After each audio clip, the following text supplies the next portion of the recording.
Pollen grains can be stored by this process that is known as cryopreservation. We will come across this. What is cryopreservation in our further classes as well. Okay, the cryopreservation. We preserve the pollen grains in this liquid nitrogen. Okay, liquid nitrogen, which is of the temperature something around 196 degrees Celsius, and it is so cold.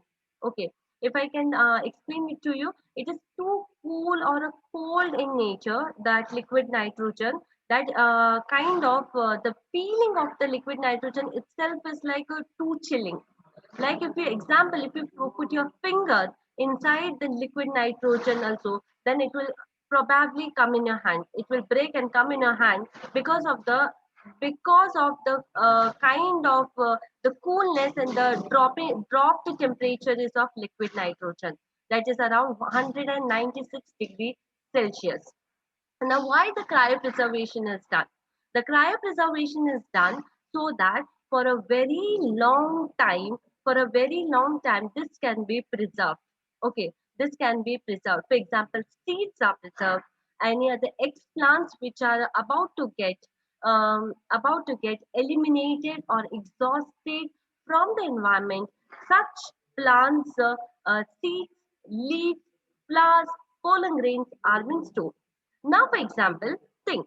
So I will take Bharat as a scientist. Okay, here. Now Bharat is working. He is a research scientist from our unit. Okay, Saint Aloysius College unit, and now he is working in some one of the plant which is now extincted. Okay, now it is extincted, and we do not find it at all. Okay, we are not finding it at all anywhere. But now he wants to work on that particular plant only. Okay, now he's a research scientist. Now he wants to work on that particular plant only. For example, if I take neem, he wants to work using neem, and it is now an extincted plant. Extincted plant means which you do not find it now. Okay, you are not finding it now. It is extincted. Okay, so now as you are not finding it now, what he has to do it now, he can go and call up those cryopreservation centers or tissue culture centers. He can call up, and he can get the information from there about this particular extincted plants as well.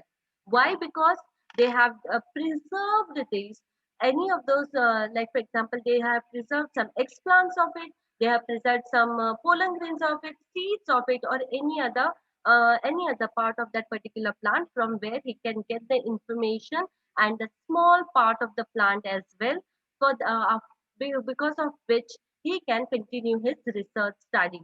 Okay, you can continue his research studies. So cryopreservation is used as a kind of a banking of these particular plants and their parts. Okay, and their parts. Now, cryopreservation deals with the liquid nitrogen storage. Okay, where we store the pollen grain or the seeds or any leaf or any flower, any part of the plant in the liquid nitrogen. In liquid nitrogen, which is the temperature is around minus 196 degrees Celsius. The liquid nitrogen temperature is around minus 190 degrees Celsius. It is minus 190 degree Celsius, and it is, if I have to explain it to you, that what kind of liquid nitrogen is in, if you, how do you feel it when you touch it or anything as such, then it is like you can, I just have to say that it is very cold, very cool, and even if you put your gloves in your, without gloves you can't hold it. However, if you put your gloves and all, hold it, even then it is too cold. You can feel the chilliness of that liquid nitrogen, I can say. And it is kind of where we use it for a DNA extractions, cryopreservations, where we can preserve it in the small vials. Now, what do you mean by vials? Vials are nothing but the tubes. Okay, students, you must have gone for your testings and all, right? So there in the testing and all, if it is blood and taken, blood and all is extracted from your body, then they keep it in the small vials, right? Yes or no? They keep it in a small vials, and those vials, those plastic vials, small vials, they are being used for the cryopreservation process.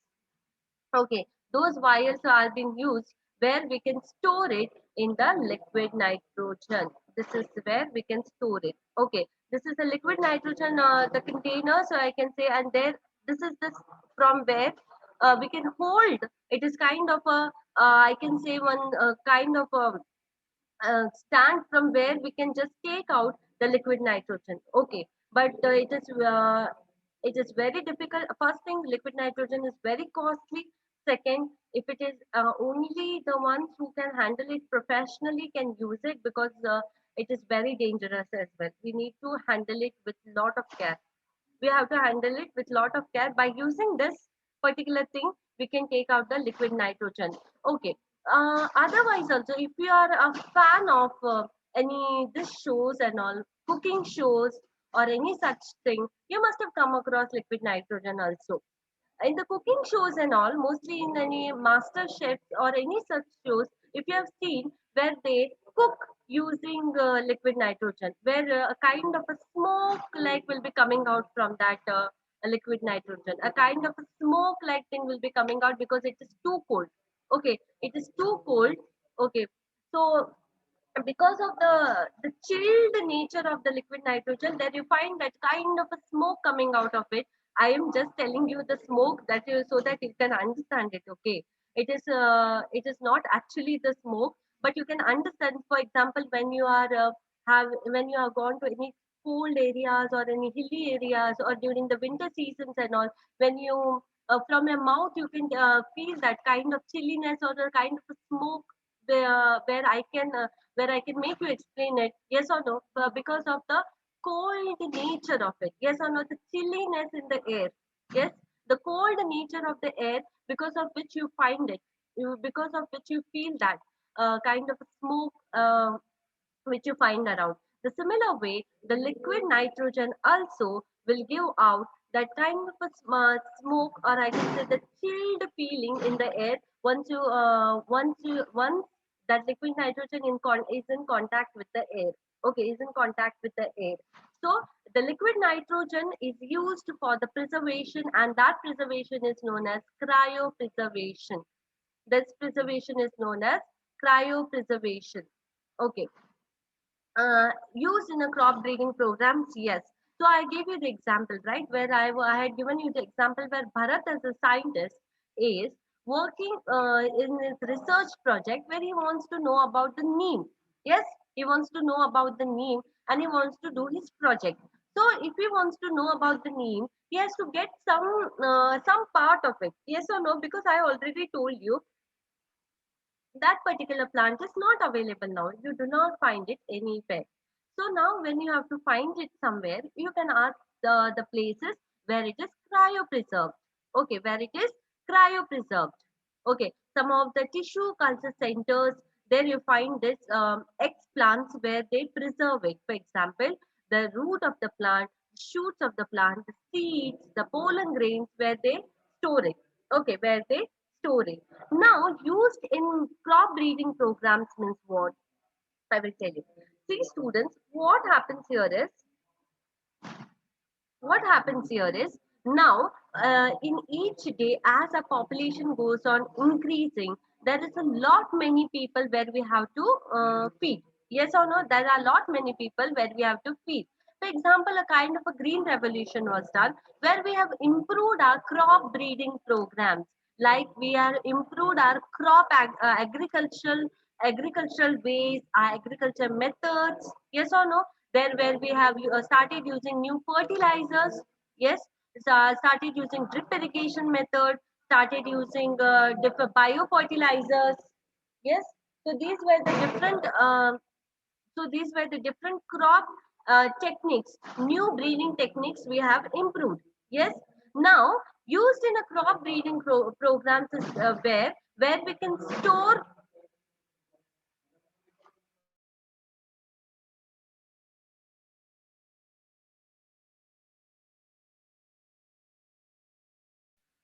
Okay. So the crop breeding programs, used in the crop breeding programs means what? Where they want to improve the crop where they want to improve the crop agriculture techniques. Okay, agricultural techniques. For example, now if they use the seeds where those seeds which have been preserved, means the viable seeds for a very long time, and later they can use for this after kind of a rotation of the agriculture, they can use it for the agriculture programs or their agriculture field as well. Okay, plus if they want to do any crossbreeding, hybridization, there also they can use it. Now what do you mean by this crossbreeding or hybridization? Where they hybrid, where they hybrid two plants. Okay, where we'll come to know in the few in the later topics, we'll get to know what do you mean by that. So if you want to hybrid these two plants, okay, if you want to hybrid these two plants also, and if we preserve any part of this plant with the help of the cryopreservation, that is if the pollen grains or if they preserve these plants, we can use it for the pollination. Okay, we can pollinate this plant with that the preserved pollen grains, and we can improve the cross breeding technique. Okay, the cross breeding technique, what we call it as artificial hybridization, what we call it as artificial hybridization, which we will learn in the further topics. Okay, artificial hybridization is included in your sexual reproduction in the flowering plants. So you need to remember now, for now only you need to remember pollen grains are stored in cryopreservation. That is, cryopreservation is nothing but preserving the pollen grains or any part of the plant in liquid nitrogen. That is, the temperature is around minus 196 degrees Celsius, and they are used in the crop breeding programs as well. Now, what do you mean by this crop breeding programs?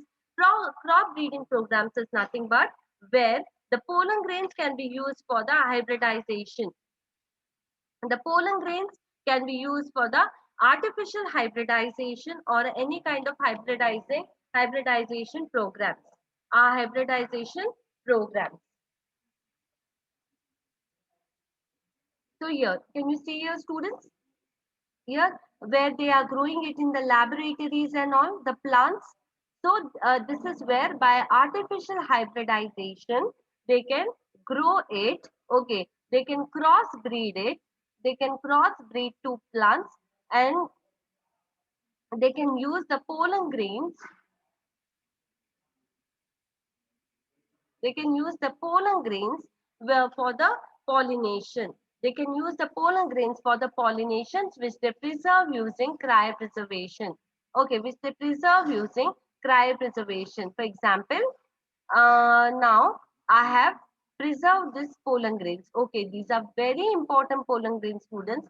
Very important pollen grains, very viable pollen grains. I have preserved it in liquid nitrogen. Now, whenever I want my crop to be improved, okay, my crops to be improved, I can pollinate these flowers with these pollen grains. Okay, I can pollinate these flowers with these pollen grains, and I can improve the agriculture.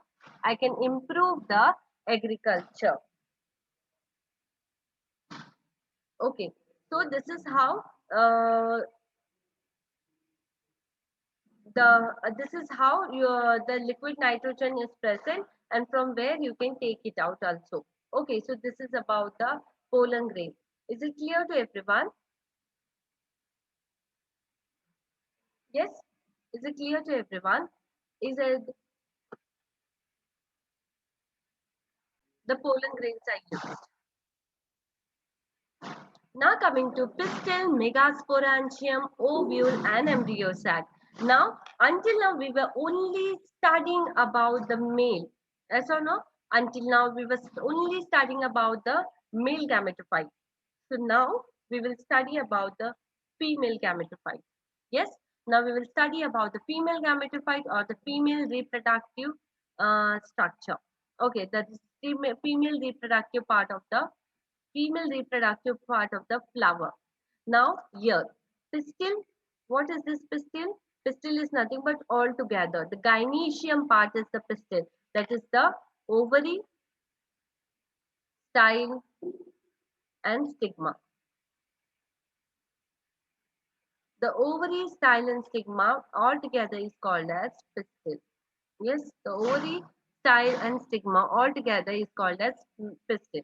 Megasporangium. What is this megasporangium? Megasporangium is nothing but ovule. Okay, students. Now, if it is asked for you to draw the structure of an ovule or structure of the megasporangium, both is same, and embryo sac. After megasporangium, after fertilization, the zygote is formed and that zygote forms into an embryo which is under the embryo sac. So now this altogether is important. Understanding? Altogether is important. It is an important question. It can be asked to you. So now coming to this. Gynaecium. I told you pistil. Altogether it comes ovary, style, stigma, altogether is pistil. Yes, altogether ovary, style, stigma, altogether is pistil. Female reproductive part of the flower is known as gynaecium, whereas the male reproductive part of the flower is known as androecium. Female reproductive part of the flower is known as gynaecium. Understanding? It is known as gynaecium. Now, coming to the female reproductive part of the flower, it consists of stigma, style, and ovary. It consists of what? It consists of stigma, style, and ovary. Okay, I told you, no? The pistil, the gynaecium, the female reproductive part, it consists of stigma, style, and ovary. You need to remember, once if I say pistil or if I say gynaecium, you need to remember, okay, ma'am is talking about now stigma, style, and ovary. Is it are you understanding the students? Yes? Okay. Now you need to remember that I'm talking about the stigma, style, and ovary. Okay. Next, coming to gynaecium with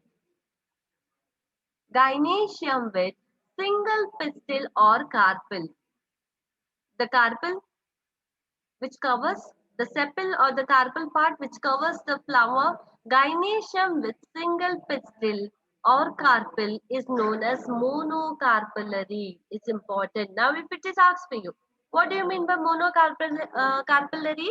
Monocarpellary is nothing but gynaecium with gynaecium with single pistil or carpel is known as monocarpellary.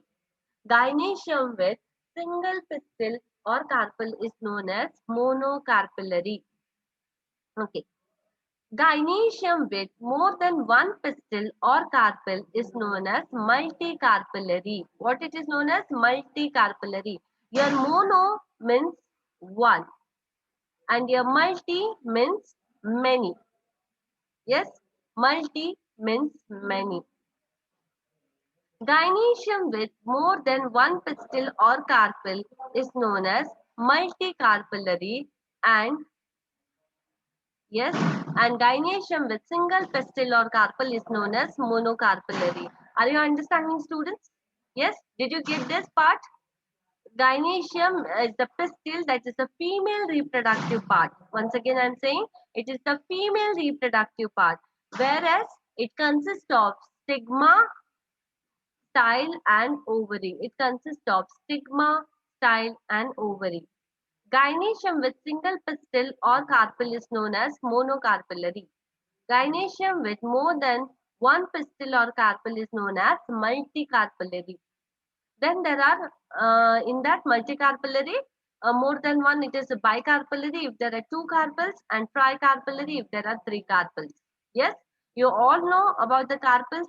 Yes or no? Carpels, the sepal parts of the flower.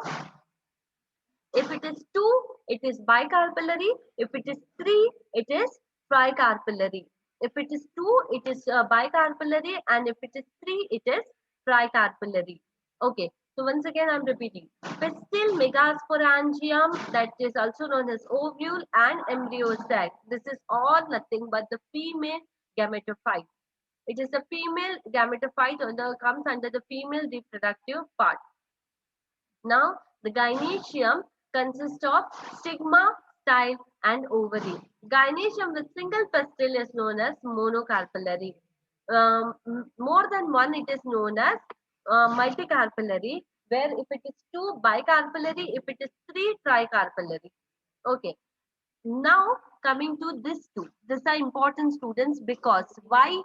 Last time also you remember when we were studying about the syncarpus, apocarpus, carpellaries, I have told you to listen to the terminologies very carefully because after that we were studying about the families. You remember? After that, when we were studying about the families and when we were studying about this floral diagrams and all, this was there. Yes or no? Syncarpus, apocarpus, these all things were there for us. So you need to listen to be as very good Solanaceae, then Fabaceae, the family. So here, fuse the pistil. If the pistil are fused, can you see here? If the pistil is fused together, then it is known as syncarpus. Can you see there are any this? There are any bifurcations? Any kind of structure you can't see? Yes or no? It is all plain. So it is syncarpus ovary. If the ovary, if it is fused, if there is, if altogether it is a fused as a one, then it is syncarpus. What it is? It is syncarpus. There is like fused there. And if there is free pistil, then or a free carpus, then it is known as apocarpus. Can you see? One free, 1, 2, 3, 4, 5, 6. Yes, different carpels are there, no? Yes or no? Different carpels are there. Those are known as free carpels. These are known as free carpels, or I can say free sepals. Yes. So this is known as apocarpus,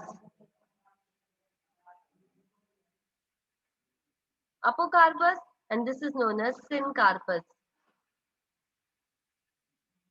Yes, syncarpus ovary and the apocarpus ovary. If the pistil is fused, then it is syncarpus, and the pistil is free. That is, if it is free, then it is known as apocarpus. So this, so this is about the gynoecium. So this is about the gynoecium. Next, coming to apocarpus, a gynoecium consisting free carpel. A gynoecium consisting free carpel is known as apocarpus. A gynoecium consisting free carpel is known as apocarpus. And what is syncarpus? A gynoecium consisting fused carpels. A gynoecium consisting fused carpels is known as syncarpus, and the gynoecium consisting free carpel is known as apocarpus. It is important. Please note down and take. Note down and take. Yes.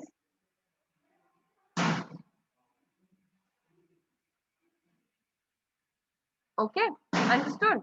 Yes. This is apocarpus and this is syncarpus. A gynoecium consisting free carpel is known as apocarpus. Then coming to syncarpus, a gynoecium consisting fused carpels. Okay. So this is the apocarpus flower. This is syncarpus flower. Can you see here? This was there for you in the last year as well. Yes. This is the ladyfinger flower. Ladyfinger, if you have seen the ladyfinger when you have cut it inside and all, you have seen this, right? Yes, a lady finger you have seen inside. Where? Lady finger you have seen inside. Where the pistil is fused and in the apocarpus where the pistil is free. So write down and take this.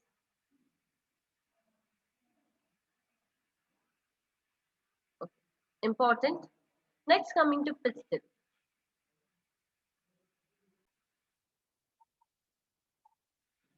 Okay students, is there anything, any confusion, any doubts here?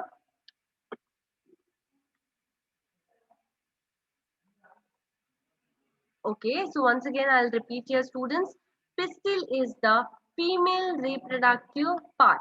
Yes, it is a female reproductive part where it comes stigma, style, and ovary, which altogether is also known as gynoecium. The stigma is the landing platform for the pollen grains. Yes, this is the landing platform for the pollen grains where the pollen grains come and germinate. Where the pollen grains come and germinate. Next one is the slender part. Next one is the elongated slender part. And this elongated slender part is nothing but called as style. It is called as style. Okay, it is called as style. And the basal bulged part is not the basal bulged part of the pistil is nothing but called as ovary. The basal bulged part is nothing but called as ovary. Understood? The basal bulged part is nothing but called as ovary. So we are talking about the gynecium or the female reproductive part. Okay, the gynecium or the female reproductive part. Okay, next coming to ovarian cavity. Now, what do you mean by ovarian cavity, students? Last time when we were studying about the estivation, I told you know about the locules of the ovule, the locules of the ovary. Yes or no? The locule, one locule, two locule, three locule. If it is five locule, and if the ovules are attached to the center of the placenta, then it is known as which type of estivation? Axial estivation. Yes, so the axial estivation is present where the ovules are attached to the center of the ovary, and these are the ovarian locules or the ovarian cavities. Yes or no? The ovarian locule or the ovarian cavities. The ovarian locules or the ovarian cavities. Okay. So this is about the ovule. Okay, this is about the ovule or the ovary. Placenta area where ovules are attached with the ovaries. Placenta is the area, this area in between. Can you see? In between, can you see here? The in the center, it is nothing. Axial placentation, very good. In the center, it is nothing but the placenta where ovules are attached. Yes, where the ovules are attached. This blue color, can you see? This part is known as placenta, where ovules are attached in the ovary. Ovule arises from placenta. Ovule arises from placenta. They arise from the center of the placenta. Okay, they arrive from the center of the placenta. These are the ovaries. These are the ovaries. Understood here? So here, first one you need to remember the stigma. The stigma is a landing platform for the pollen grains. That's a landing platform for the pollen grains. Next, the style is an elongated slender part. The ovary is the basal bulged part of the pistil. Then there are the ovarian cavities. Then there are the ovarian cavities which is also called as locules, which are also called as locules. Placenta is where the ovules are attached to the ovaries. Yes. So placenta is where this part in the center, you can see the blue color one, where the ovules are attached to the ovaries. Ovules arise from the placenta. Ovules arise from the center part that is known as placenta.